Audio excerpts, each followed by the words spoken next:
Si Lucy, ang marketing specialist ng Shiba Inu, ay nagpahayag ng isang outline para sa malaking plano para kay Shiba Inu kung saan ay mai-implement ngayong paparating na mga taong 2024 at 2025. Bago po tayo magpatuloy ay nais ko lamang po munang bigyang linaw ang aking disclaimer kung saan ang nilalaman po ng video na ito ay hindi po ito isang financial advice. For education and information purposes lamang po ang layunin nito. Nais ko na rin pong magbigay babala na wala pong kahit anumang group chat ang Pinoy Crypto Trader. Ayan ang specialist po sa marketing ng Shiba Inu na si Lucy. Yan, si Madam Lucy ay nagbahagi po siya ng malaking plano para sa taong 2024 hanggang 2025 sa kanyang X account. Yan, X, ito po yung dating Twitter.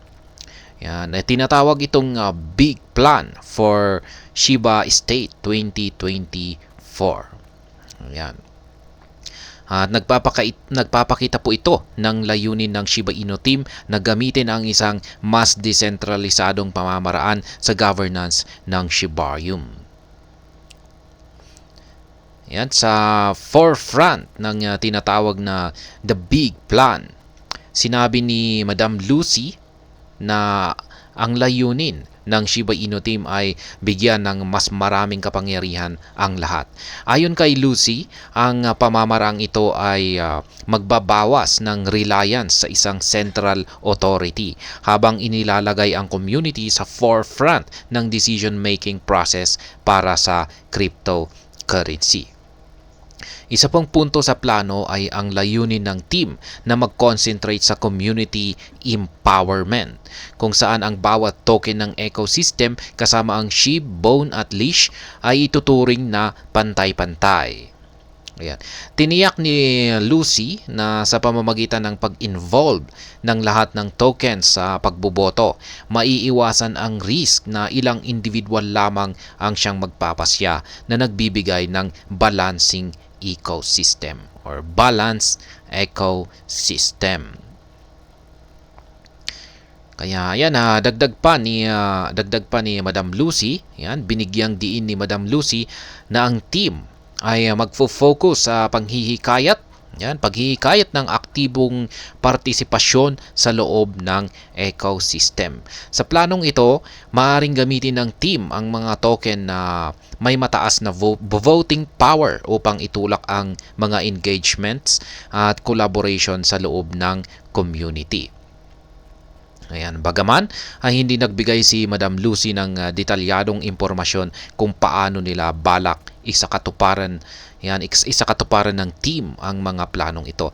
Nagpapahiwatig na ang tweet, yan, na ang community ang siyang magiging meron itong mahalagang bahagi sa decision making para sa kinabukasan ng Shiba Inu. Ayan, kaugnay nito ay sinundan ng tweet ni Lucy ang katulad na mensahe na ito na ibinahagi ng lead developer ng Shiba Inu na si Ginoong Satoshi Kusama. Yan, sa isang kanyang kamakailang tweet ay binigyang diin ni Kusama ang mga plano na pagsamahin ang mga pagsisikap ng lahat ng mga pro Shiba Inu influencers. At nakontent na mo natin yung tungkol sa bagay na ito. At ayan, hanggang dito na lamang po tayo sa video na ito, mga ka-crypto. Sana po ay inyong nagustuhan ang aking paliwanag dito. Kung inyo po itong nagustuhan, ay pakiclick lamang po ang like button nito. Para naman po sa mga bago lamang dito, kayo po ay aking inaanyayahan para mag-subscribe. Pakiclick na rin po ang bell icon nito dahil ito po ang siyang magsisilbing notification nito sa mga bago kong videos na akin pong ina-upload sa aking YouTube channel na ito. Marami pong salamat sa panunood. Ingat po tayo lagi at God bless po sa ating lahat.